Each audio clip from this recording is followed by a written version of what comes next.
Chris Sewall here, baseball card collector, investor, dealer, in that order. Welcome, everyone. Today, going to discuss what's been labeled the Grail collection. It's one of the largest collections I was ever a part of purchasing.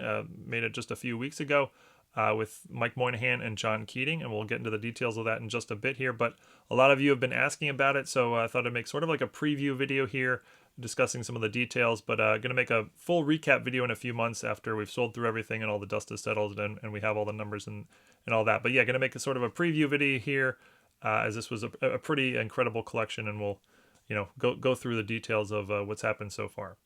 So about a month ago, I got a text from this fool right here, this gentleman right here, Mike Moynihan. You know him as Baseball Collector on YouTube. He's part of Bench Clear Media and Chasing Cardboard. And we're good friends. I've been on his channel a number of times. He's been on my channel before. We've hung out a bit at the Chantilly Card Show and at the National. And I don't want to say we go way back, but we go back at this point. And he says he's looking at an incredible collection in Philadelphia. And he texts me some pictures, and wow, it's impressive stuff. Now, he lives in Texas, so he's actually going to fly across the country to go look at this collection in Philadelphia. And I text back and I say, wow, amazing stuff. By the way, I live in Baltimore. I'm only about an hour and a half from Philadelphia. If you need any help, I'd be happy to drive up and help you assess the collection or price out cards or do whatever you may need. So things unfold over the next week or so, and in short, what happened was a card store purchased a large vintage collection from a private individual, and that card store was much more modern focused. Like they didn't know a lot about, or they didn't do much with vintage, but they knew there was a lot of value there. So they got a few of the higher dollar cards graded, and then we're basically just looking for a way to move the entire collection quickly, as it wasn't something they really wanted to deal with and piece out and things like that. So they contacted one of their good vintage customers, this gentleman right here, John Keating. John also has a great YouTube channel, that 70s Card Show, and we'd only met once before on a live stream, but John knew Mike really well, so he immediately contacted Mike regarding the collection. There was some back and forth between John and Mike and the card store owner, and ultimately the card store owner would not budge on his asking price of $120,000 for the entire collection. Mike decided to bring me in on the deal. He gave me a call and we talked it through, and basically he asked if I wanted to be 1/3 partner on the deal. Basically go in on the deal for $40,000 while he puts up $80,000, and we would more or less split the deal 1/3 to me, 2/3 to him, giving John a bunch of finder's fee cards off the top. So looking over the pictures, this was basically a no-brainer for me. There was way more than $120,000 in value, clearly, and at that price point, I thought there was going to be plenty of room to make a healthy profit, and it was amazing stuff. So it did not take me long to tell Mike, hey, I'm in. And the only hesitation I may have had, I didn't really have any hesitation, but the only hesitation you could say I sort of had was that Mike and I had never done a deal together, and not that I didn't trust him or anything like that, but I'm quite cautious with who I do business with, especially on large deals, mainly because you want to make sure your goals are aligned and you have the same sort of thought process when selling a collection. Maybe he wants to sell slowly, I want to sell quickly, or vice versa, or he wants to keep cards, or I want to keep cards, or who knows. You just want to make sure you're sort of on the same page there.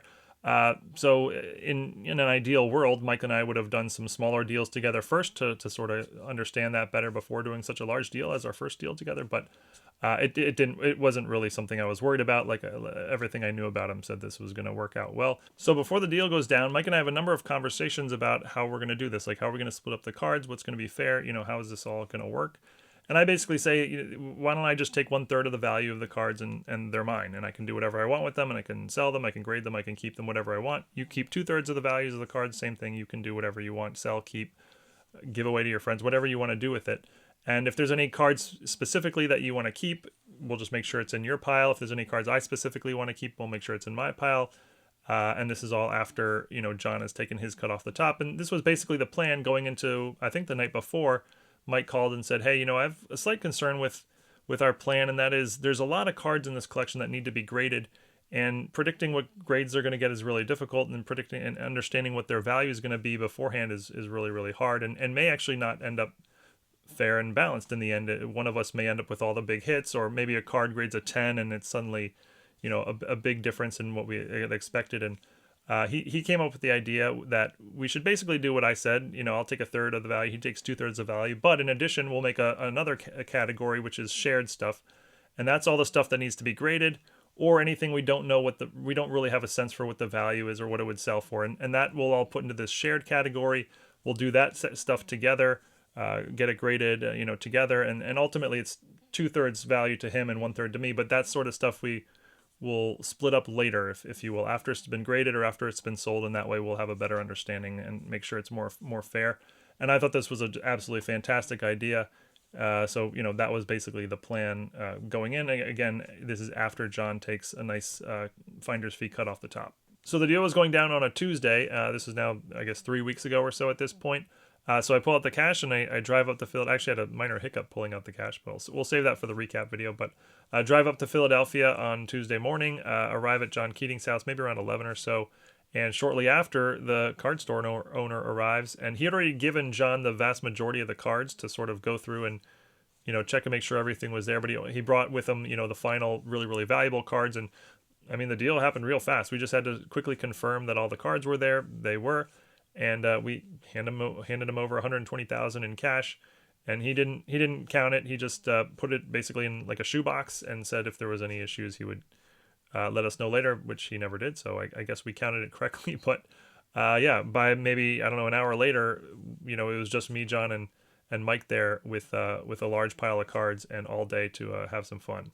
Now that Tuesday ranks as one of my most fun days ever in the hobby, as the three of us just spent all afternoon and evening just going through cards, talking cards, sorting cards, putting cards in sleeves, looking up values, figuring out what we're going to grade, splitting up the collection. And it was just a total blast. Mike was super fun. John, I didn't know John very well going in, but I'm a huge fan now. He was a fantastic host, and he's absolutely hilarious. Any concerns over, like, will we be able to split this up fairly and make sure everyone's happy? Any of those concerns went away immediately, as all three of us were clearly very focused on making sure the other two were happy and felt treated fair. And there was just no issues at all. I mean, John took his cards off the top. There was no issues. Nobody had any problem with that.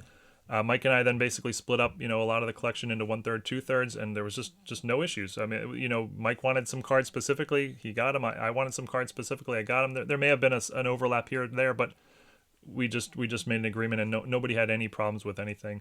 It was it went about as smooth as you could possibly go. Both of these guys, absolute A+ guys. So by the end of the evening, we had, basically split up the collection correctly. John got his cut off the top, and he didn't get any he didn't take any high dollar cards. He took a lot of the bulk, and he's a big set builder, so he got a lot of great stuff from the 60s and 70s to fill in sets, including some really nice non-sports stuff. Mike and I split the majority of the collection into 1/3, 2/3. I took more of the bulky stuff, like there was a lot of 60s and 70s commons that I took. I was driving and Mike was flying, so it made more sense for me to take the bulk stuff, and I like bulk just as much as high-end stuff anyway, so that made sense. Mike got some great cards for his PC, as did I. And then we also made the shared category, which included all the cards we were going to send off for grading. And also we decided we were going to send in a couple of Greg Morris orders. So any cards we thought sort of fit that category, we put in there, and we're going to send those to Greg Morris, let them sell, and then we'll split the money 2/3 to him, 1/3 to me afterwards, as opposed to guessing, ahead of time. So in the late afternoon or maybe early evening, Joe, the guy on the left, arrived. And if you recognize him, his YouTube channel is Silver Jackify. It's actually one of the first YouTube channels I ever started watching, a few years ago. So it was kind of really cool to meet him. And he just sort of hung out with us for a while, helped us with the process. And he actually ended up buying that Babe Ruth card he's holding there. It was a 5-figure sale. He bought it from Mike. It was in Mike's pile, so he bought it, straight from Mike. And Mike gave him a good price on it, but I think it was really nice for Mike to get a chunk of the cash back on day one. So it was a nice win-win transaction. I know I haven't shown many cards from the collection in this video yet, but here's 10 of the biggest. Some Lou Gehrig's and Babe Ruth's from the 30s. You got a Ted Williams rookie in the lower right. The Lou Gehrig DeLong in the upper right is a really, really rare card, and that's a beautiful set, the 1933 DeLong. Lou Gehrig was Mike's all-time favorite player, so that was sort of a Grail card for him. He actually kept that for his PC. An SGC 2.5, it's like a $10,000 card or so in that grade. I'll show more cards from the collection in the recap video, but until then, Mike's already made 3 or 4 videos on the Grail collection, including a live stream we made that night, where we basically are just showing off a lot of the cards from the collection. And so if you're interested in that, I'll include a couple links to those in the description below. But that's it for now. Like I said, more to come as we sell through this and have more information to share. But really appreciate everyone watching, and thank you, of course, to John and Mike for including me in this incredible collection. For everyone watching, really appreciate it, and see you all again next time. Thanks, everyone.